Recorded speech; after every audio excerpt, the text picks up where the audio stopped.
শারীরিক অবস্থার সবশেষ তথ্য জানাতে এভারকেয়ার হাসপাতালের সামনে থেকে যুক্ত আছেন গালিব ইবনে রিয়াজ। গালিব, আপনার প্রতিবেদনে তো দেখছিলাম নেতাকর্মীরা গিয়েছিলেন, অনেক কথা বলেছেন। চিকিৎসকরা ওসমান হাদির শারীরিক অবস্থা সম্বন্ধে কিছু জানিয়েছেন কিনা জানাবেন।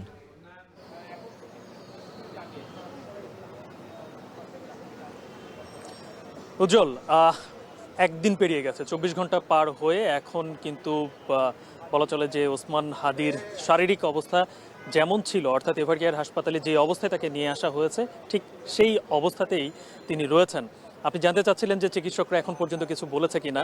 সকাল থেকে আমরা এখানে আছি, কিন্তু এখন পর্যন্ত ওসমান হাদিকে যারা চিকিৎসা করাচ্ছেন এরকম কোনো চিকিৎসক আমাদের সামনে আসেননি, কিংবা তার শারীরিক সবশেষ যে আপডেট সেটিও আমাদেরকে দেননি। তবে আমরা দেখেছি, আপনি বলছিলেন যে এখানে, এবং আমরাও দেখেছি যে ওসমান হাদির তো মানে তার যেই রাজনৈতিক অঙ্গনের যারা তার একই সাথে যারা রাজনীতি করেন তারা এখানে এসেছেন, বিভিন্ন রাজনৈতিক দলের নেতাকর্মীরাও তারা এখানে এসেছেন, তারা এসে ভিন্ন ভিন্ন মতামত তারা দিয়েছেন।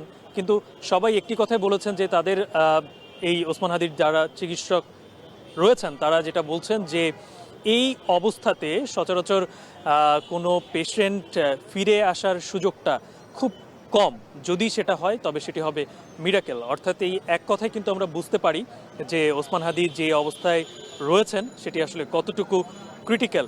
এবং এই একই কথা কিন্তু গতকালকে ওসমান হাদি যিনি চিকিৎসক ছিলেন, নিউরোসার্জন, তাকে যে অপারেশন করেছেন তিনিও কিন্তু ওই একই কথাই বলেছেন যে তার অবস্থা খুবই ক্রিটিক্যাল। এবং আমরা যতটুকু গতকালকে দেখেছি যে তাকে নিয়ে যাওয়ার পরে তার জিএসএস লেভেল যেটি, সেটি জিসিএস লেভেল যেটা 3-এ ছিল সেটা কিন্তু এখন পর্যন্ত তাই, অর্থাৎ এই নট রেসপন্সিভ যে বিষয়টি রয়েছে সেটি কিন্তু এখন পর্যন্ত ওসমান হাদির তাই রয়েছে।